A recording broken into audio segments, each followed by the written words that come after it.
Alright guys, so I've been using the Galaxy Z Fold 7 here in Malaysia for the better part of a couple of weeks now. I can't really remember exactly when it came out, but yeah, that's not important. And I got a couple of real world use that I want to share with you guys. And also I think today might be a great day to actually show how apps looks on the inside as well. If you have not used a Foldable before, you might want to check out what this Z Fold 7 can do. And there's also a couple of new shortcuts that I found out which actually helps the overall experience. So without further ado, let's just head over to the desk where I can show you the device and let's talk a bit more about the Z Fold 7. Let's go. Alright guys, so now that we are at the desk, let's take a closer look at my own Galaxy Z Fold 7. Now, just to give you a bit of a heads up, my previous Samsung device was actually this guy, so it already came in a very slim form factor. But using this for the past couple of weeks now, one thing I want to mention here is in terms of the ergonomics. Yes, it is very slim, it is very light, which is awesome, and it looks really good in this fully boxy kind of feel and look. But one thing that really affects the ergonomics is because we have this entirely flat. Sometimes I do struggle to actually open up the display on the inside. Just take a look at that. Because it's so flat, you can't really put your finger in to actually open the phone. Unlike something that I want to show over here. Again, this is not a comparison, just give you an idea. Something like on the Vivo's Fold, you can actually put your finger a bit into that little drain in the middle there, so you can actually open it so much easier. So I think this is because they actually have it slightly curved on the inside. It's not as slim as the Z Fold 7, but ergonomically it just feels a little bit better. Just wanted to highlight that. Okay, let's move back to the experience. What I like about the main display, of course, like I mentioned before, is that it now comes in this slightly wider form factor. That means it doesn't feel like a remote. Everything works perfectly on the outside. If you are going into your Chrome, for example, and you just want to type on the keyboard, this is how it will look like. Again, very comfortable because it's just that bit more wider. Now the main thing I want to show you actually is on the inside, because you can already use a phone like this. So what's new? And that's basically everything in here. Just in case you're not sure how Samsung's UI looks like, this is how the apps look. Of course, I've modified and tweaked it so that it looks a bit cleaner. I've removed all the icons, the name of the icons at the bottom here, so everything just shows like that. So we're going to start off by going into YouTube. Now, if you just go into YouTube and you just browse it, you can see we already have a side-by-side view, which makes things a little bit better to browse compared to when you're just using the outside screen. Now, the question here is, once you actually open the video like this, is it actually larger than your typical smartphone's display? Well, I would say that your standard smartphone might actually be a bit taller, and watching it on a phone like this, you actually get a larger screen compared to actually using it on the inside. The benefit of having this square display, however, is that you'll be able to browse your comments while actually watching the video on a pretty decent size. So yeah, just thought I want to highlight that as well. Now moving into Instagram. Instagram basically looks like this. As you can see, it's already eating up the entire screen. But what I like here is that you still can see a little bit of the text at the bottom if it is a square photo. Now these days, everyone is posting pictures in these kind of aspect ratios. So if you're just browsing here, you won't be able to see the text. You need to go further down to actually read the text. And that's pretty normal and pretty common for all the other foldables out there. So yeah, nothing much to mention about that.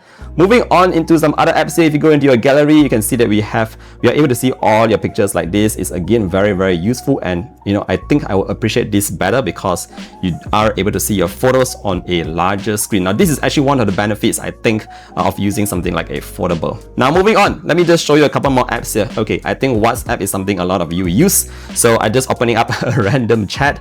Obviously, I don't want you to go through all the numbers, but this is how the chat looks like. You can have your list of contacts on the left, and then you can have your chat on the right. So this actually gives you a better view.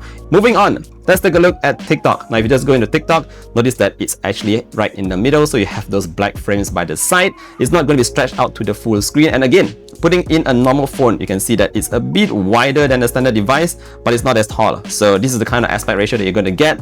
And I guess you can say it's a bit nicer to browse like this, but it's really up to your own personal preference. Moving over to Facebook, I think some people still use Facebook. Over in Facebook, again, it's a very similar experience to your Instagram, but I do still like browsing on the inside because you are able to see those pictures a little bit larger, although we still have the same problem. That means if you're browsing a single picture, you have to go down a little bit more to actually see the caption or the description.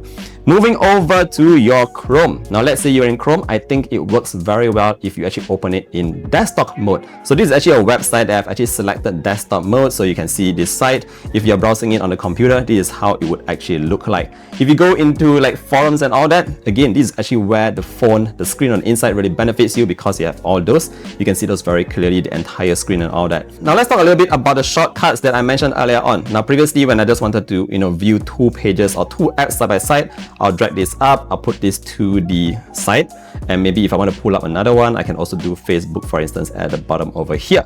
Now what's cool is that you can actually go into the Good Lock, or what I call it, one hand operation plus in Good Lock, and you can set on a couple of toggles. So say for example, if I'm just browsing internet like this, I can just do that, and it actually splits the screen. Right away, I can just hit Instagram and I can start browsing side by side. So let me show it to you once more. Let's say you are in your WhatsApp and you decide that you want to actually check out something on ChatGPT. There you go. You can actually just do your WhatsApp together with your chats. So I think that's actually very convenient in terms of all these shortcuts.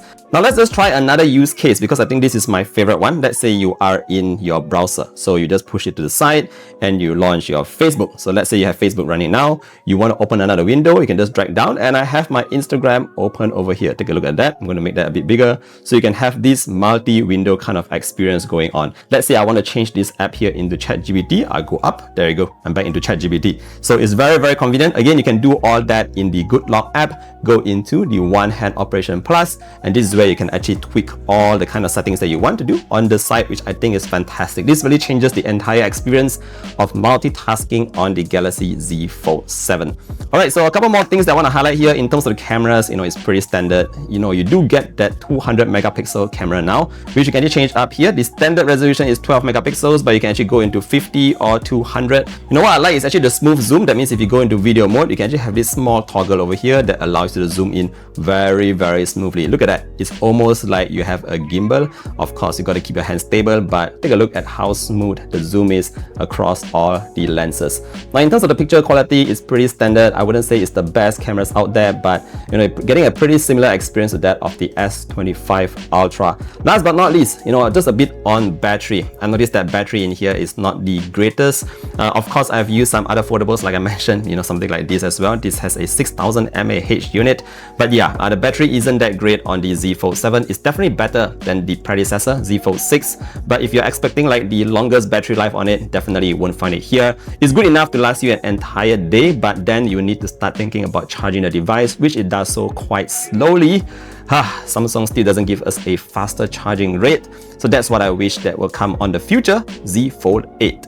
Alright guys, so that's just my very quick take on the Galaxy Z Fold 7. Again, just to sum up my experience, I think this is definitely the best fold ever. Not only has they make it very slim, very lightweight, I hope maybe in future they will make it a bit more curved on the inside, so it's just easier to open the phone itself, to get into the large display. I would say that there's a lot of optimizations that's gone on into one UI, and definitely if you are already planning to get one, or maybe if you already have one, go and explore Good Lock. There's so many things in there. It's really a rabbit hole.